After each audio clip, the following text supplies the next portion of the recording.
और चलिए अब आगे बढ़ते हुए बात करेंगे बाढ़ और बारिश की वजह से हो रही तबाही की। सबसे पहले मंडी की, जहां नाला पार करते हुए दो भाई तेज बहाव में फंस गए थे, जिसमें एक की मौत हो गई जबकि दूसरे भाई की तलाश अभी भी जारी है।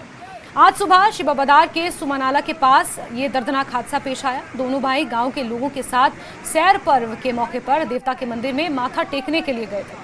वापसी के वक्त उनके साथ ये दर्दनाक हादसा हुआ और अपने परिवारजनों के साथ वो ये नाला पार कर रहे थे जिस वक्त नाले पर बना झूला पुल अचानक टूट गया।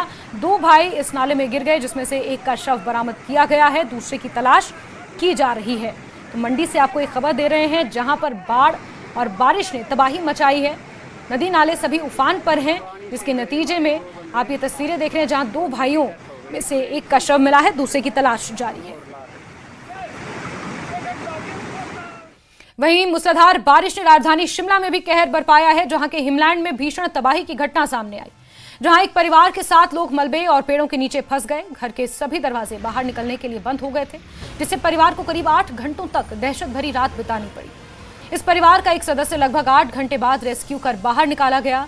परिवार ग्रोसरी स्टोर चलाता है और उन्होंने इस खौफनाक मंजर की अपनी दर्दनाक कहानी सुनाई है। स्थानीय प्रशासन और रेस्क्यू टीम ने समय पर पहुंचकर उन्हें सुरक्षित बाहर निकाला है, लेकिन इस हादसे ने क्षेत्रवासियों में डर और चिंता की लहर दौड़ा दी है। चलिए सीधे रुख करते हैं, राजधानी शिमला का रणबीर जुड़े हुए हैं हमारे साथ। रणबीर, जरा बताएंगे अभी सूरत हाल क्या है मौके पर, किस तरह से अब आगे आने वाले समय के लिए एहतियात बरते जा रहे हैं? देखिए जास्मिन, अभी हम जो है राज्य सचिवालय पहुंचे क्योंकि मुख्यमंत्री को जो है आपदा को लेकर अपना वक्तव्य देना था। उन्होंने अपनी बात यहां पर कही है कि किस तरह से राज्य सरकार के सामने जो चुनौतियां हैं राहत और बचाव कार्य के साथ साथ पुनर्वास कार्यों को लेकर, तो राज्य सरकार किस तरह से काम कर रही है। यहाँ राजधानी शिमला में फिलहाल की अगर बात करें कि कोई ज़्यादा बड़ा नुकसान आज दिन के समय देखने को नहीं मिला है, और जो जहाँ जहाँ मलबा पड़ा हुआ था वहाँ से मलबे को हटाया गया है। यातायात व्यवस्था भी सुचारू रूप से चल रही है। लेकिन बड़ी बात यहाँ पर यह है कि जिस पैमाने पर नुकसान हुआ है इसकी भरपाई करना जो है एक बड़ी चुनौती है, और आर्थिक हालात भी हिमाचल प्रदेश के इजाज़त नहीं देते अभी कि एकदम से जो है राज्य सरकार अपना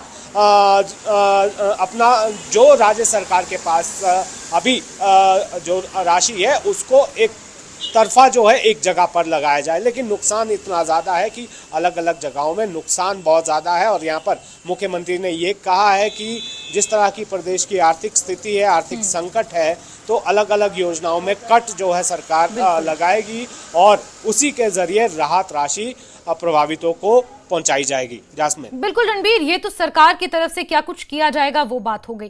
दूसरी बात ये कि शहरवासी किस तरह से अब, क्योंकि बीती रात को भी जो लोगों की हमने बाइट सुनी उनका ये कहना था कि हम अपने घरों में सो रहे थे और जब मूसलाधार बारिश हुई तो हम डर गए, सहम गए, और उसके बाद जब सुबह उठे तो मंजर हिमलैंड के बाहर क्या था आप बेहतर जानते हैं।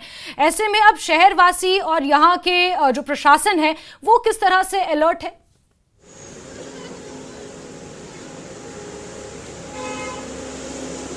जी रणबीर, जो प्रशासन है अब वो किस तरह से सतर्कता बरत रहा है, और जो शहरवासी हैं उनके लिए कोई स्पेशल गाइडलाइंस या उनका क्या रिएक्शन, क्या प्रतिक्रियाएं, क्योंकि बारिश का क्रम तो भी थमने वाला नहीं है मौसम विज्ञान केंद्र के अनुसार।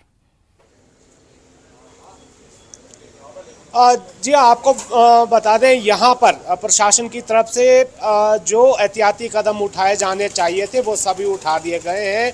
लेकिन यहाँ पर ये भी जो है एहतियात बरतने के लिए जो शहरवासी हैं उन्हें कहा गया है, क्योंकि संभावना किस तरह की बनी हुई है। अभी मौसम विज्ञान केंद्र का ये कहना है कि बारिश का ये दौर थमेगा नहीं, और शिमला में जिस तरह की स्थिति बनी है और खतरा बहुत सारी जगहों पर है, तो ऐसे में जहाँ पर ज़्यादा खतरा है और जहाँ पर भूस्खलन की जहाँ तक बात है और जो अनसेफ है बिल्डिंग्स, वहाँ के आसपास की भी जो रिहाइश है वहाँ से भी लोगों को जो है सुरक्षित स्थानों पर पहुँचा दिया गया है, और यहाँ पर एहतियात बरतने के लिए लगातार कहा जा रहा है। लेकिन बड़ी बात यहाँ पर यह है कि जो आपदा से जो जख्म मिले हैं इस पर मरहम कैसे लगेगा।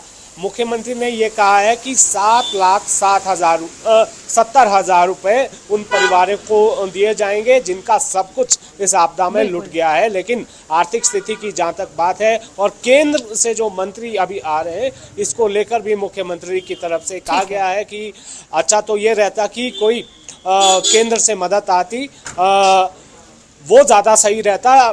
उसी से जो है यहाँ पर जो जख्म बिल्कुल रणबीर जी, हिमाचल प्रदेश की आर्थिक स्थिति को देखते हुए इस जख्म से उबर पाना हिमाचल प्रदेश के लिए किसी चुनौती से कम नहीं है, सरकार के सामने किसी चुनौती से कम नहीं है। रणबीर, बहुत शुक्रिया जुड़ने के लिए।